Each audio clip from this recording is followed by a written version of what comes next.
Hello everyone, welcome to Learn Data Structures and Algorithm in Python course. In today's lecture, we'll be solving a simple problem on bit manipulation. So, what is this problem? The problem is called find single element among doubles. So, you'll be given an array where every element occurs twice, except one element which occurs only once. Let's say this is our array. This is our array. So, if you observe, let's say this first element 2. So, 2 is present twice here. Now, if you consider 4, 4 is also present twice. 5, 5 is also present twice. But 3 is present only once. And then the output will be 3. You have to return 3. Now, how to solve this problem? To solve this problem, we have to uh, take help of XOR logic. Okay. So, basically, XOR logic. Yeah, XOR property. Okay. So, what is this XOR property? So XOR property tells us if let's say two operand, if x is 0, y is 0, then what will be the output? What will be the output? 0, right? And if x is 1, y is also 1, then output will be 0. Basically, when two bits are same, let's say first bit is n, second bit is n. Okay.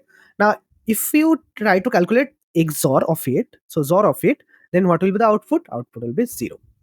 Now, if one of this operand is 0, then what will be the output? Output will be whatever the remaining ones in, right? So this is the XOR property. Okay. Now let's try to solve this problem using the XOR property. Okay. So what are the elements here? 2, 3, 4, 5, 4, 2, 5, right? 4 to 5.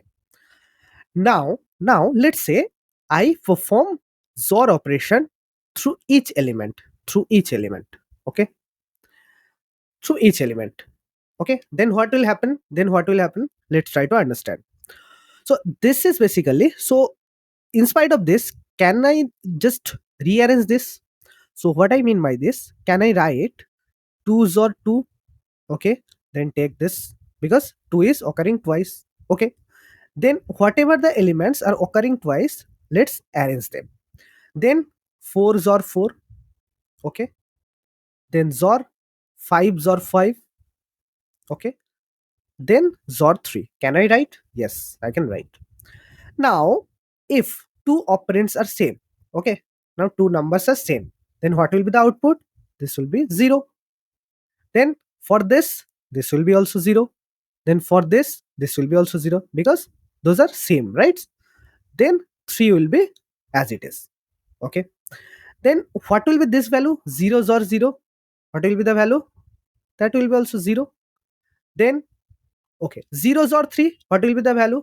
If one operand is 0, then what will be the output? Output will be n, right? If it is n, then output will be n. So 0 XOR 3 means 3. Okay, now 0 XOR 3 equals to 3.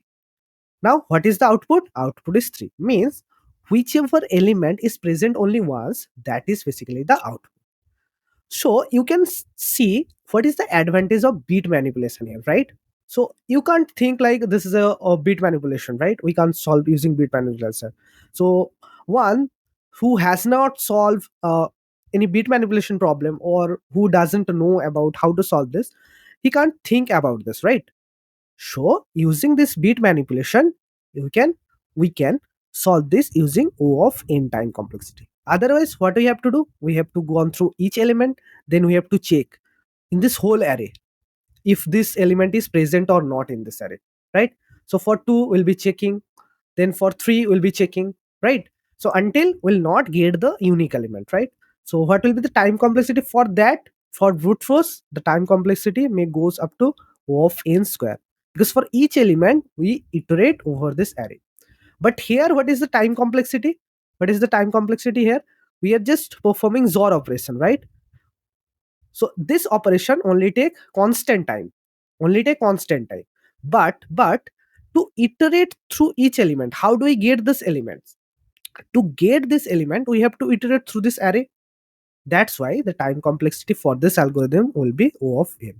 Now from O of n square, we can solve this problem in O of n. So this is the advantage of bit manipulation. Now let's go to our VS Code and try to solve this. So let's take an array.